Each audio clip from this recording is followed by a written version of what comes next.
जीवित पुत्र व्रत कथा भोजपुरी में सभिन श्रद्धालु बहिने आज हम जीवित पुत्र के व्रत कथा सुनावे जात बानी। व्रत खास करके माई लोग अपना संतान के लंबी उम्र खातिर करेला। लोग अपना बेटा के सुरक्षित जीवन खातिर करेली। जीवित पुत्र के दिन जीवित पुत्र के पूजा कइल जाला, जेकरा के संतान रक्षा कराइला मानल गइल बा। जे माई मन से श्रद्धा विश्वास से ई व्रत करेली, उनका लइका के ऊपर सदा जीवित वाहिनी माई जी की कृपा बरसत रहेला। अब चली सब मिलके श्रद्धा भाव से जीवित पुत्र व्रत का कथा सुनी। एक बहू और सासू माँ के दुख भरल कहानी। ई कहानी रौरा लो जरूर सुनम। अगर हमार कहानी अच्छा लागे तो हमार चैनल में रौरा लो जुड़ल रहम। एगो सास बहू रहेला लोग, तो पतो के दूगो बच्चा रहेलन। एगो बेटा रहेलन 15 साल के या बेटी रहेली 10 साल के। बहू अपना सास से रोजे झगड़ा करस। आ जब उनकर बेटा घर में आ जास तो चुप हो जास। अपना पति के सामने अपना सासू माँ के कुछो ना बोलस। जब उनकर पति काम पर चल जास तब अपना सास के संगे केट करस। बाकी सासू माँ एगो उत्तर ना देस। सासू माँ तो बहुत सीधा साधा रहेली। का करेली का पतो कि अपने खाना उन्हें बना के खा लेवेलिया। सासू माँ के तो पूछबे ना करस कि तू खइबू आ कि खइबू ना। जब बेटा काम पर से आव तो पूछस का कि माँ हमार खाना खा लेली। आ त ना तोहर त माँ खाना नहीं खैले, कह तारी कि हमार बेटा वहीहन तो हम खाना खाइम। आ पतो तो खने ना देस तो बेचारी खइहन कहाँ से। बाकी सासू माँ कभी अपना बेटा से अपना पतो के निंदा ना करस कि हमारा के पतो खाए के नहीं देत, भाई हमरा साथे बहुत झगड़ा करत तारी। ई कभी अपना बेटा के ना कहस। एक दिन उनकर पत्नी कह तारी का कि हमरा के ना ले चल ना तनी मंदिर में घुरावे खातिर, सब भगवान के दर्शन आई। तो कहलन का कि ठीक बा चल, काहे ना ले चलम। बाकी हमर माँ के तो ले चले के लगी। हमर तो माँ तो जइहन कि उहो जाके तनी भगवान से दर्शन करके आ जइहन। अब तो कह तरीका कि तू अपना माँ के लेके जेब तो हम तो जेबे ना करम। आ यही खातिर अपना पत्नी के देख ना सकस। पत्नी अपना पति के ना देख सकस। सासू माँ के बेटा अपना माँ से बहुत प्यार करत रहस। कर पति कहतारन का कि हमर माँ जे जइहन दर्शन करे तो तोहार कौन असुविधा होता बताव। हम तोहरा के तो ले चले चाहतानी कि तूहू लो चला, हमार माओ के ले चला। अगर माँ के हमरा धाम करबू तो तू ही न पुण्य पैबू। देख सास ससुर घर के होला लोग, उहे धाम होला लोग, उहे देवता होला लोग, उहे भगवान होला लोग। अगर घर के भगवान के तू सेवा कर तो तोहरा जरूरे भगवान तारा के मेवा दीहन। कुछ दिन बीत गए तो फिर एक दिन कह तारिका कि सब लोग जाता गंगा नहाए, हमरो के ले चल गंगा नहवावे के। अब कह तारन का कि ठीक बा, काहे ना ले चलम तोहरा के, चल ले चलते नहवावे के। बाकी माँ के हमरा ले ल। देख उहो तो जाके गंगा स्नान करके अइहन, तू कलिह माओ कलिहन। अब तो कह तारिका कि तोहर माँ के ले जेब तो हम ना जाए। तो बेटा कहतारन का कि हमर माँ से तोहर कौन हिंसा बा, कौन जलन बा, तू बताव। हमर माँ तोहरा के का करतारी, का कहतारी कि तू हमर माँ के तू कहीं नहीं खुले जाए चाहत, अकेला ही चाहत रू जाए के। हम अपन तीर्थ घर में छोड़ के हम जाए तीर्थ करे। हमरा खातिर तो तीर्थ हमर माँ बारी। पर दोनों बच्चा लोग कहेला लोग का कि माँ दादी के तू लेके संगे चलबू तो तोहर कौन असुविधा होता। दादी तो तोहरा गोदी में तो उठ के जइहन ना। आए तू जहाँ ले जाए चाहतारन बाबूजी वहाँ तू दादी के नहीं खुले जात, आ तू अकेला ही जाए चाहतारू। दादी से तोहर कौन असुविधा बा माँ। खातिर पत्नी अपना पति के देख ना सकस कि माँ के अपना गुलाम बारन। हम जहाँ कहतन वहाँ नैखन ले जात हमरा के। आ कहतरन का कि हमार माँ चली हम तब तोहरा संगे हम चलम। उनकर पत्नी में जलन रहे कि काहे कहतरन का कि हम अपना माँ के ले चलम। से करते करते जीत भगवान के तो व्रत आ गइल। अब सब लोग नहा धोआ के बड़ा श्रद्धा से आदमी खाना उना खैलक लोग। कर सासू माँ बहुत सारा जीवनी के पाता लियली कि सवेरे जीत भगवान के पाता पर दे हम सब उ बहू का करेली का कि सारा जीवनी के पाता अपना घर में रख देवेली।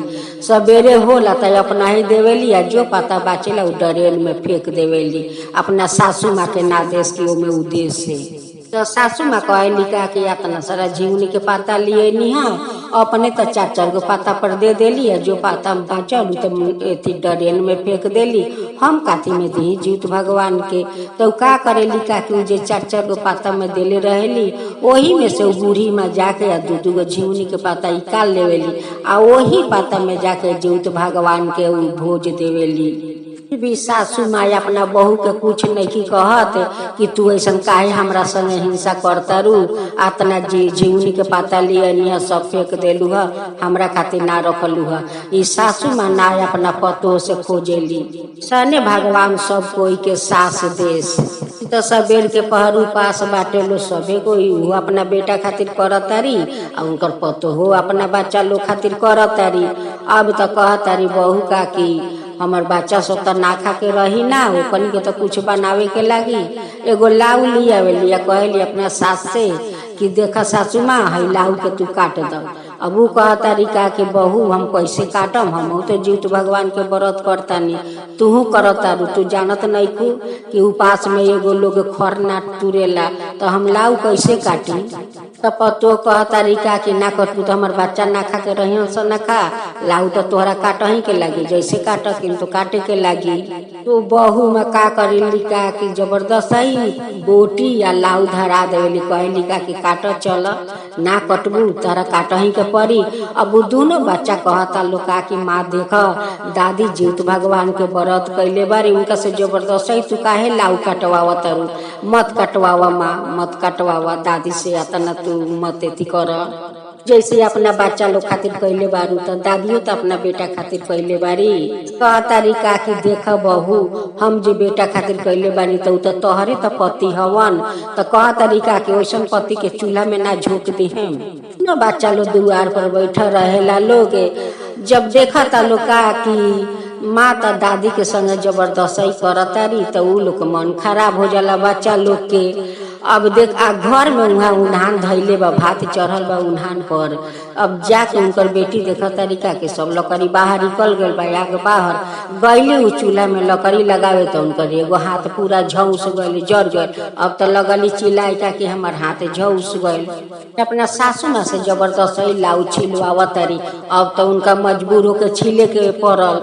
अब उनकर तब बच्चा के हाथ लागल छीले अब तो बच्चा दुआर पर चिल्ला तरन का कि हमार हाथ काहे छीलताटे हमार मने होता कि कोई हाथ छीलताटे। तो बच्चा के चिल्लानी सुन के माँ दौड़ेली दादियों दौड़ेली दुआर पर। सासू माँ कहतारी का कि देखा बहू माँ तोहरा के हम कितना समझावतनी कितना बुझावतनी कि जीत भगवान के व्रत के उपास के दिन एगो लकड़ी ना तुरल जाला आ तू हमरा से जबरदस्ती लाऊ छिलवलू है तो देखा तोहर बेटा के वही ना हाथ छुल गल बा आ कहलू का के वैसन पति के चूल्हा में झोंक दी तो देखा तोहर बेटी के हाथ चूल्हा में झोंका गए। जीत भगवान के तू खिलवाड़ समझ के रखले बारू तो देखा जीत भगवान तोहरे बच्चा लोग के देखा देलन। तू हमरा बेटा के मारे चाहता रू तो देखा तोहरे बेटा लोग कष्ट पड़ल में कि तोहरे बच्चा लोग के कितना दुख बाटे। उनकर पति आवेलन शान के काम करके तो देखा तारन का कि दोनों बच्चा बैठल बा बेंडिस लगा लगा के। अब तो उनकर माथा खराब हो जाला अपना माँ से कहलन का कि माँ हमार दोनों बच्चा के का भइल बा कि बेंडिस लागल बा। अब तो माँ कुछो नहीं बोलत चुपचाप दमी लगौले बारी जाके अपना पत्नी से पूछा तारन कि हमार बच्चा सबके का भइल बा कि ओकन के बेंडिस लागल बा।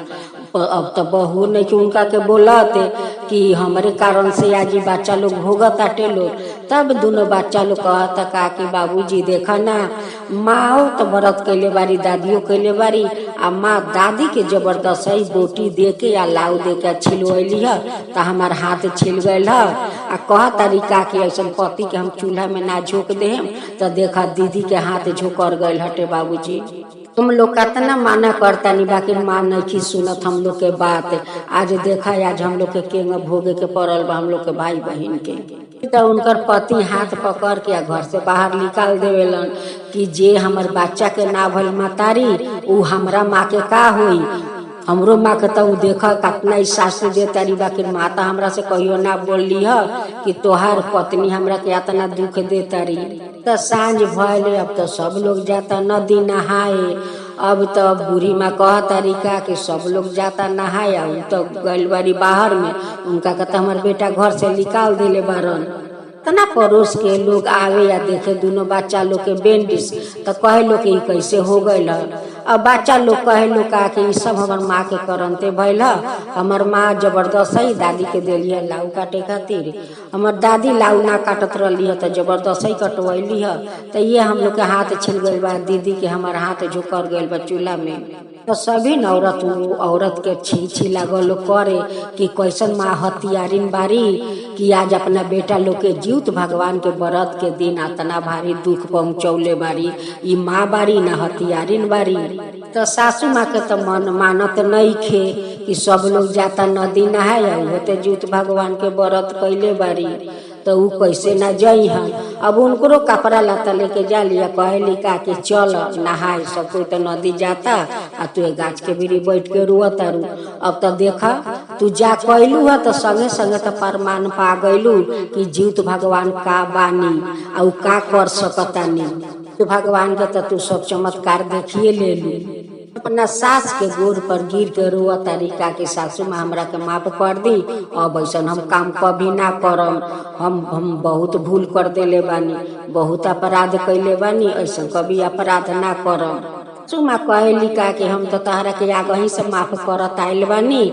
माफी मांगे के बाद जाके जीवित भगवान से तू माफी मांग। सब लोग नदी जाला लोग नहा नहा के आ जीवित भगवान के कथा सुनेला लोग आ वही जब माथा पटक पटक के कहली का कि हे जीवित भगवान हम अपना सास के संगे बहुत अत्याचार कैले बानी हमरा नहीं तो पापी के रौरा माफ कर दे हे जीवित भगवान। तो जीवित भगवान सासू माँ के मुँह देख के आ उनका कहता माफ कर दिहिला। आया के बूढ़ा के भेष में या दोनों बच्चा द्वार पर बैठा रहेला आके धूल दे जाइला कहिला का कि बच्चा लोग है धूल अपना ऊपर से बेंडिस के ऊपर से लगा लो लोग तोहरा लोग के दर्द सब ठीक हो जाई। अभी तो दोनों बच्चा अपन लगा लेवेला लोग बेंडिस के ऊपर दोनों जना के हाथ चमत्कार हो जाला। एक फोटा घर ना छूलल बा ना जरल बा तो हम हाथ पुलिसकार हो गइल बाटे। हाट पर से आके अपना बच्चा के बेंडिस से जाली पलटावे खातिर तो देखा तरीका कि हाथ एकदम से पुलिसकार हो गइल बा हाथ में तो फोटा घाव नहीं के। और बच्चा लोग कहता का कि माँ एगो बूढ़ा बाबा आए रहलन है उहे हम लोग के ना माटी दे गइलन है कि हम माटी ऊपर से लगा दलो बेंडिस के ऊपर तोरा लोग के सारा दर्द दूर हो जाई। आ उहे माटी हम लोग लगा देनी है आज देखा माँ हम लोग के हाथ चमत्कार हो गइल बा। सासू माँ कह तरीका कि तो जीवित भगवान आए रहनी है देखा जीवित भगवान कैसे माफी करके आ बच्चा लोग के कैसे दर्द हर लेनी है। जीवित भगवान के व्रत के दिन केकरो जीवित भगवान मृत्युक ना दीहन। उनका के तो चाहत जमराज के भीरी से उनका के घींच के लिए हन बाकी उनकर प्राण कभी जीवित भगवान ना हरिहन। उनकर नाम सही नहीं के जीवित भगवान सब के रक्षा करे वाला जीवित भगवान बारन।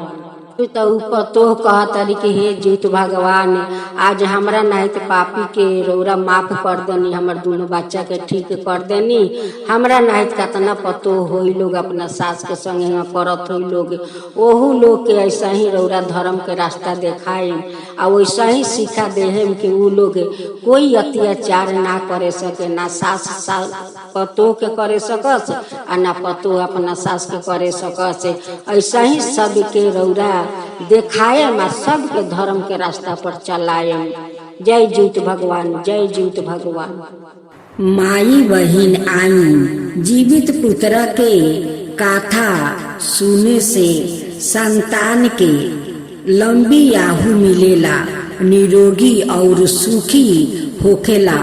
जे माई श्रद्धा ओ भक्ति से इस व्रत के करेली उनकर लइका पर जीवित वाहिनी माई के अखंड कृपा बरसत रहेला।